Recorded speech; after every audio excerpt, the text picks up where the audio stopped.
political division pulling our society apart isn't just a disagreement. It feels more like a form of collective madness. The animosity, the fury, the absolute certainty that the other side is pure evil. This isn't rational. So what is the real cause of this chaos? The answer isn't in the halls of power. It's inside our own minds. The intense bitterness consuming our world is a massive collective act of psychological projection. We are casting our own inner darkness, what the Swiss psychiatrist Carl Jung called the shadow, onto our political opponents. We turn them into monsters so we can remain the heroes of our own story. The philosopher Friedrich Nietzsche gave us a warning for this exact situation. He who battles with monsters should be careful lest he thereby become a monster. And when you gaze long into an abyss, the abyss also gazes into you. What if that abyss isn't across the political aisle, but deep inside ourselves?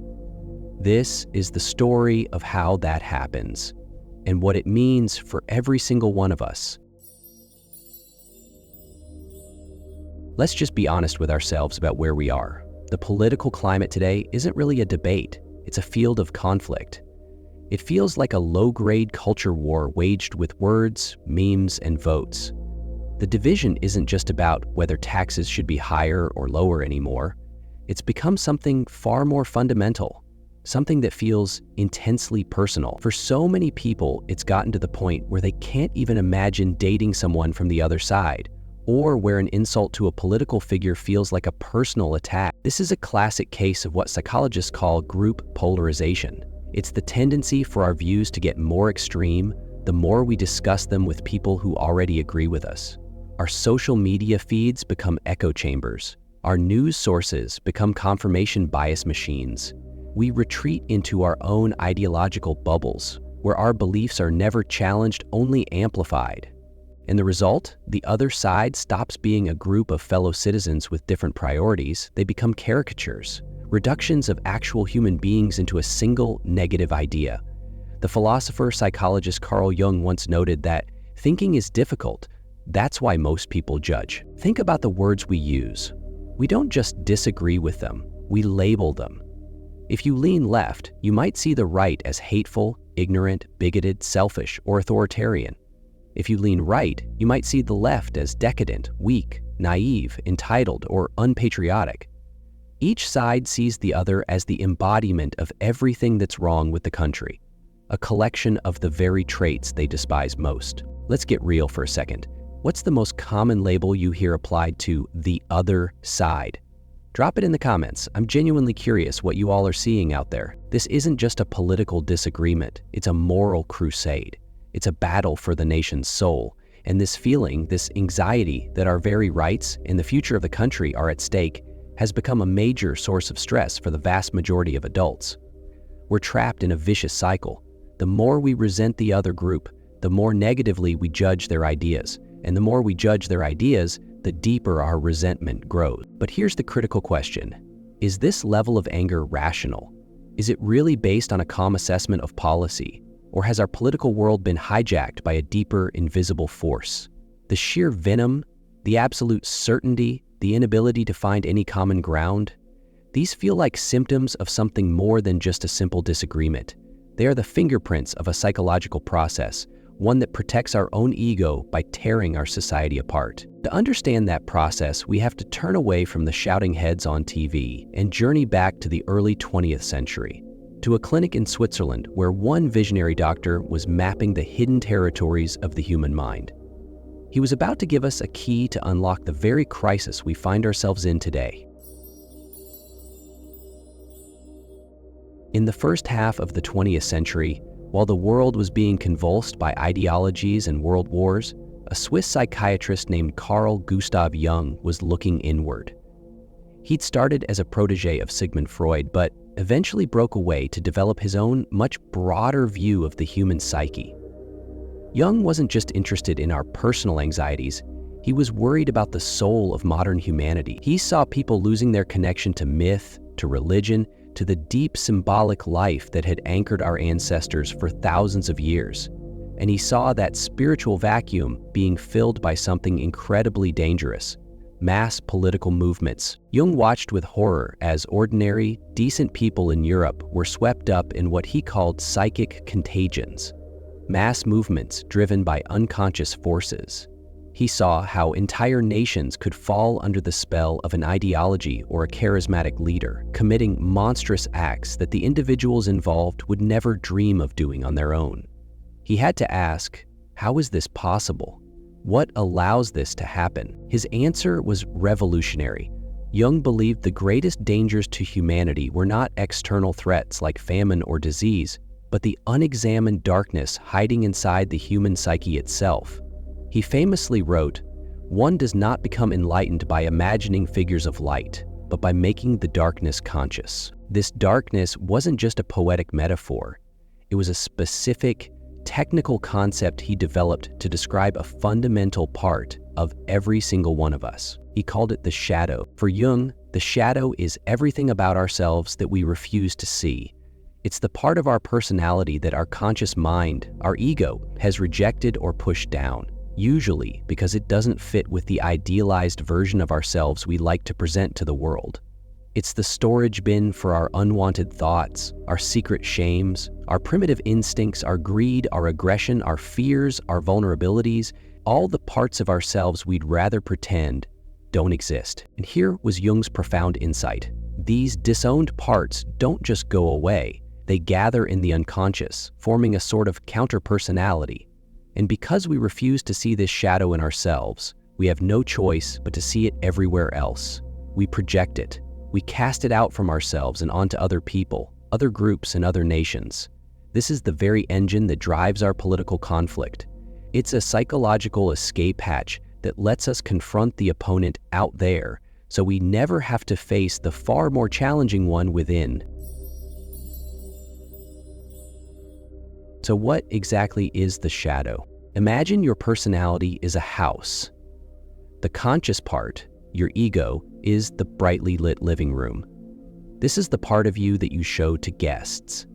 It's tidy, respectable, and decorated with your best values. It's the version of you that you believe yourself to be, a good person, kind, intelligent, hardworking, compassionate. But every house has a basement. A dark, cluttered, and often ignored place. Down in this basement, we toss everything we don't want to deal with. Everything that would mess up that pristine living room. Old resentments, secret jealousies, selfish impulses, embarrassing failures, forbidden thoughts. That basement is the shadow. As Jung put it, the shadow personifies everything that the subject refuses to acknowledge about himself. Now, it's really important to get this. The shadow is not inherently evil. It's simply the parts of us that are unconscious and unacknowledged. Sure, it can contain primitive, destructive urges, our animal nature, but it can also hold positive qualities. Jungians call this the golden shadow. It might hold our undeveloped creativity, our buried courage, our unexpressed assertiveness, or our capacity for righteous anger. If you were raised to be quiet and agreeable, your strength and your ability to lead might be stuck down in the shadow. If you were taught that being vulnerable is a weakness, your capacity for deep connection might be hidden there too. The problem isn't that the shadow exists. The problem is our relationship to it. When we ignore it, the shadow has free rein. It drives our behavior from behind the scenes, and its favorite trick is projection. Projection is one of the most common and powerful defense mechanisms we have. As Jung wrote, projections change the world into the replica of one's own unknown face. It's the unconscious act of taking our own unacknowledged qualities and pinning them on someone else. It is so much easier to see a flaw in another person than to admit it in ourselves. It's how we disown our own darkness. If I can convince myself that you're the greedy one, the resentful one, the ignorant one, then I don't have to look at my own moments of greed, resentment, or ignorance. I get to keep my self-absolute as a good person intact. But this whole process is almost entirely unconscious. We don't decide to project, it just happens. And whenever you have a really strong, outsized emotional reaction to someone, whether it's intense dislike or even intense adoration, that's a huge red flag that shadow projection is at play. As Jung wisely pointed out, Everything that irritates us about others can lead us to an understanding of ourselves. The person you're reacting to has become a hook for a disowned piece of yourself. Let's try a little thought experiment. Think of a public figure that really gets under your skin. What's the specific trait that you find so grating? This is just for self-reflection, of course, not an invitation to attack anyone. It's a challenging question, but it's often the first step to seeing our own projections. In the political arena, it's the perfect theater for shadow projection. It's oppositional by its very nature. It gives us a pre-made other, a group of people who are already defined as being against us. When we look at our political opponents, we don't see complex human beings with their own hopes, fears, and real concerns. Instead, we see a blank screen where we can project all the parts of ourselves we can't stand. We turn them into a caricature of everything we fear and dislike. And when we do that, we're not just doing politics. We're engaged in a desperate, unconscious attempt to feel righteous by demonizing someone else. Okay, let's bring this down to the ground level, to you and me, to all of us trying to make sense of this political landscape. This is where Jung's theory stops being an abstract idea and starts being a deeply personal and unsettling explanation for our own behavior. Shadow projection explains why political arguments so often feel like they're not about facts, but about identity. Jung described it this way: a man who is unconscious of himself acts in a blind, instinctive way, and is in addition fooled by all the illusions that arise when he sees everything that he is not conscious of in himself coming to meet him from outside as projections upon his neighbor. When you encounter a political opponent, you're not just meeting a different set of policy ideas. You're meeting a perfect container for your own disowned shadow. All the latent fear, aggression, prejudice, and insecurity that we refuse to acknowledge in ourselves can be safely dumped onto the other side. Just think about the hypocrisy we so easily spot in our opponents, but so rarely in ourselves. Someone on the left might condemn corporate greed while happily using the latest $1,000 smartphone. Someone on the right might champion family values while ignoring scandals in their own party's leadership. The fury we feel in these moments is often so intense because we're not just mad at their hypocrisy, we are unconsciously raging against a part of ourselves that is also capable of such contradictions. We all praise hard work but can be lazy. We all criticize selfishness, but often act in our own self-interest. Seeing it displayed so openly in a political enemy lets us attack that trait without ever having to look in the mirror. This dynamic is everywhere. What's a significant example of this kind of political double standard that you've noticed? I'd be interested to hear your examples in the comments. And just like that, all moral complexity goes out the window. The world, and politics along with it, becomes a simple story of good versus evil, us versus them. We get to live in a space of absolute moral certainty. Our side is fighting for justice, freedom, and the future. Their side is driven by malice, ignorance, and a desire to destroy everything good. This is psychologically comforting, of course. It gives us clarity in a confusing world, but it's a dangerous fantasy. It makes real conversation impossible because you don't dialogue with what you perceive as evil. You can only try to defeat it. Jung warned that as our traditional sources of meaning, like religion, community, and shared history, start to fade, politics rushes in to fill the void, becoming a kind of surrogate religion. It's no longer a practical process of running a country, it becomes a holy mission. Your political identity isn't just a set of opinions anymore, it's your main source of meaning, belonging, and righteousness. Your party's platform becomes sacred text, and your political leaders become saints or prophets. And the other side? They aren't just wrong, they're heretics. They're a stain on the nation's soul. This also includes the golden shadow. We don't just project our darkness, we project our light. When we feel powerless, we can project our own potential for strength and courage onto a political figure. We stop seeing them as a flawed public servant and start seeing them as a savior. We put them on a pedestal and refuse to see their faults because seeing their flaws would mean we'd have to take back that projection and face our own responsibility to be strong and courageous. This is the root of political hero worship, where a leader can do no wrong in the eyes of their followers because they aren't just a person anymore, they're a symbol for the group's highest hopes. The end result is a nation of tribes, not citizens, and each tribe is locked in a bitter conflict with a distorted caricature of its opponent. A caricature that is, in large part, a projection of its own hidden face. So if individual voters are unknowingly projecting their shadows, political leaders are often the masters or the victims of this very same dynamic. To really get the leader's role in this psychological drama, we have to introduce another one of Jung's key ideas, the persona. The persona is the social mask we all wear. It's the good impression we want to make, the part we play in public. For a political leader, the persona is everything. It's the carefully crafted image of the confident, compassionate, strong, and wise statesman. It's the public face they show in speeches, debates, and on camera. The persona is designed to match the values of their supporters and radiate competence and authority. But behind that mask lies the real person, including their shadow.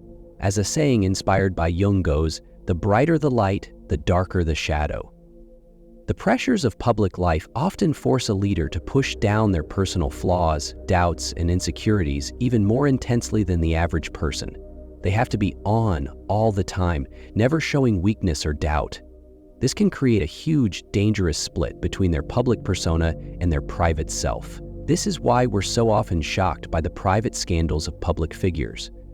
The gap between the mask and the reality becomes too big to hide. A leader who is unconscious of their own shadow is particularly dangerous. They might actually believe their own hype, leading to an inflated ego and a total loss of touch with reality. But the leader who is even more powerful is the one who, consciously or not, learns how to tap into the collective shadow of their followers. This kind of leader becomes a lightning rod for the public's projections. They can sense the unexpressed anger, resentment, and victimhood simmering in a population and give it a voice. They make it okay to feel the very shadow traits that their followers have been taught to repress. If a group feels its own aggression is unacceptable, a leader can come along who models that aggression, making it feel not just okay, but necessary and even patriotic. If a group feels like a victim, a leader can amplify that feeling, validating their anger and pointing to a scapegoat to blame. This is how a charismatic leader can energize a mass movement. They aren't just offering policies, they're offering psychological release. They give their followers permission to feel and express the very things their own conscience had forbidden, tapping into a huge reserve of unconscious energy. Have you ever felt that a leader was giving voice to a frustration you held but couldn't quite express? It's a powerful feeling. Feel free to share that experience. What was it like? Jung had a stark warning about this. He saw how mob dynamics take over when people lose their self-awareness and just melt into the group. In that state, personal responsibility vanishes. Jung wrote that in a mob, a leader will soon be found in the person who has the least resistance, the least sense of responsibility, and, because of his inferiority, the greatest will to power. This type of leader doesn't create the shadow in their followers, it's already there. They just provide the target and the justification for letting it loose. They master the art of shadow projection on a massive scale, aiming the collective's inner demons at a chosen target, the other party, the media, immigrants, the elites. They become the conductor of an orchestra of righteous indignation, and their followers feel a powerful sense of unity and purpose in their shared grievances. The political arena is no longer about governing, it's about channeling bitterness. So we've seen how the shadow works for an individual and for a leader. Now we have to zoom out one more time to the level of the nation itself. Jung didn't just believe in a personal unconscious, he also proposed a collective unconscious, a deeper layer of the psyche shared by all humans filled with universal patterns he called archetypes. And just as individuals have a shadow, so do groups, cultures, and nations. This is the collective shadow. A nation's collective shadow is made up of all the dark, unresolved, and unacknowledged parts of its own history and identity. For America, this shadow is vast and deep. It contains the brutal history of slavery and racial injustice, the genocide of Native Americans, the exploitation of immigrants, and the aggressive expansionism that has marked much of its history. These are the parts of the national story that clash with the official persona of America as the shining city on a hill, the beacon of freedom and justice for all. For generations, much of this history was pushed down, denied, or romanticized. But, just like a personal shadow, the collective shadow doesn't disappear, it festers. It shows up in systemic inequality, in social unrest, and in what some analysts call cultural complexes.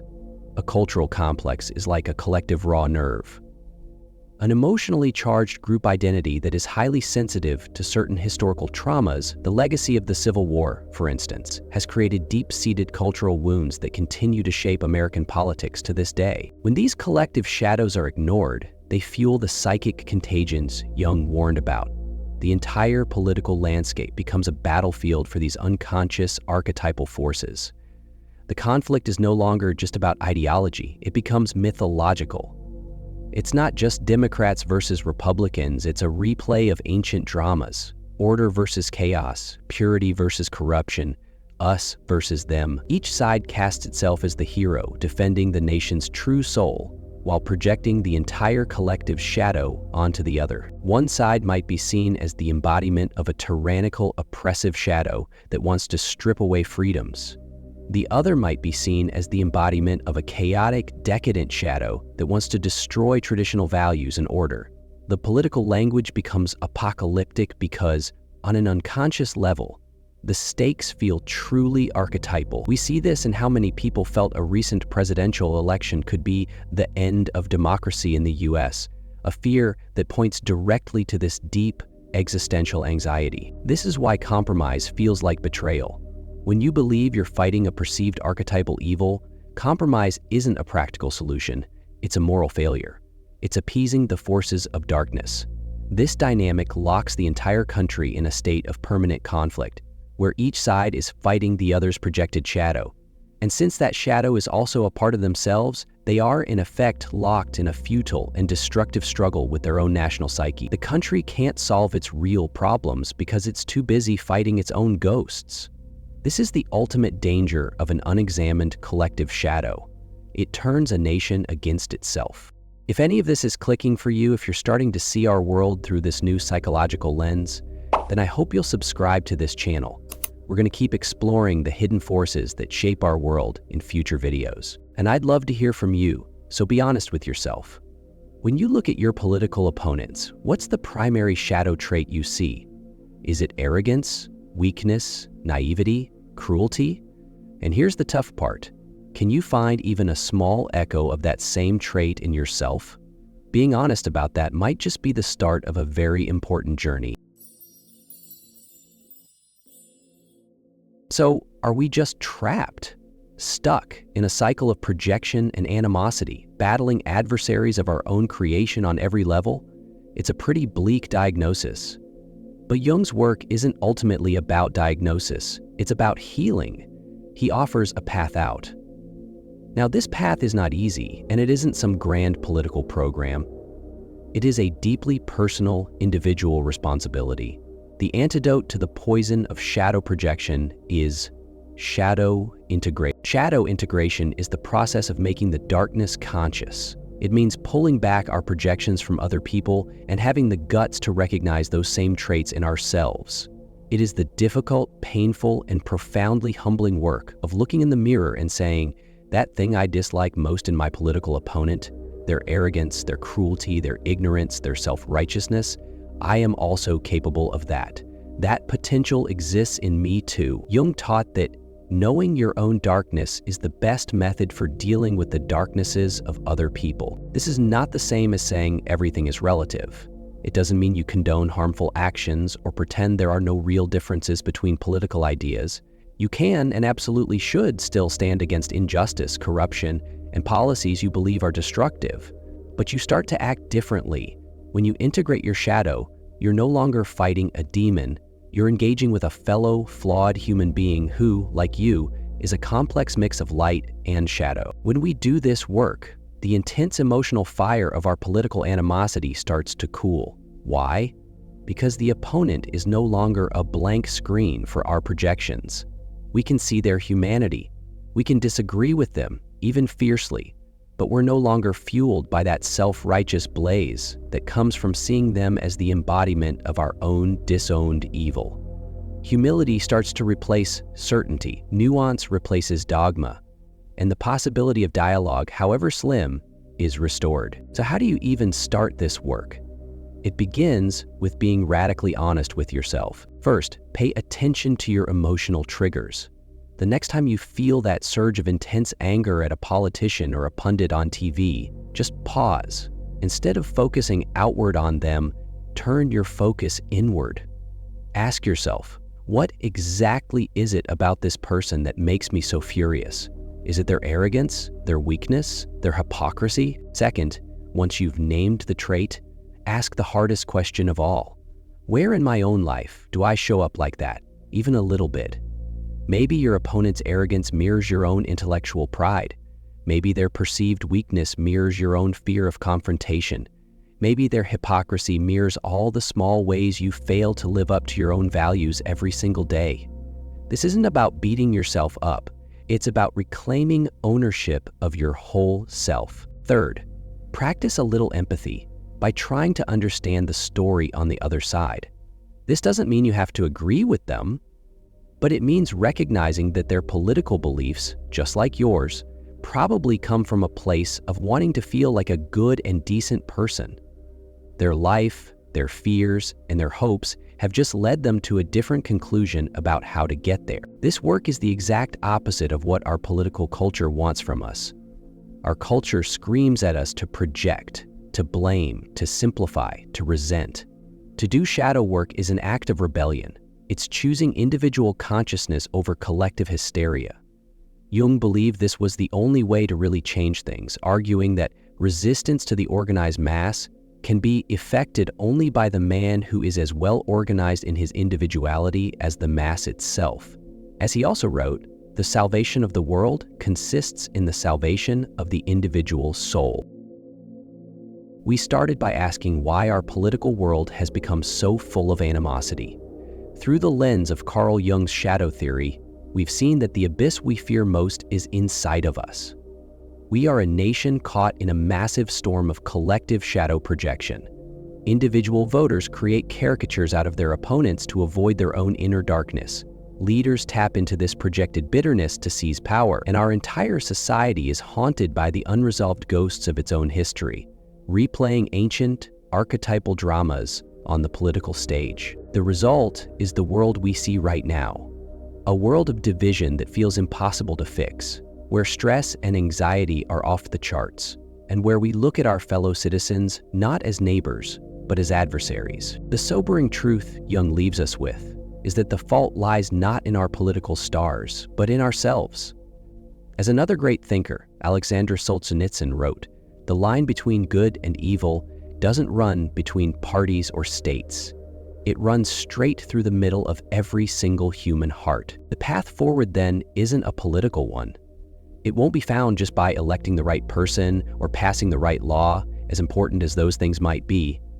The path forward is psychological. It is the courageous inward journey of shadow integration. It's the work of taking back our projections, of owning our full, complex, and often messy humanity. It's the only way to break the fever of resentment and blame. The political conflict that is tearing our world apart won't end when one side finally defeats the other. It will only end when enough of us have the courage to stop battling the adversary out there and finally face the one within. To heal the soul of our nation, we first have to be willing to confront our own.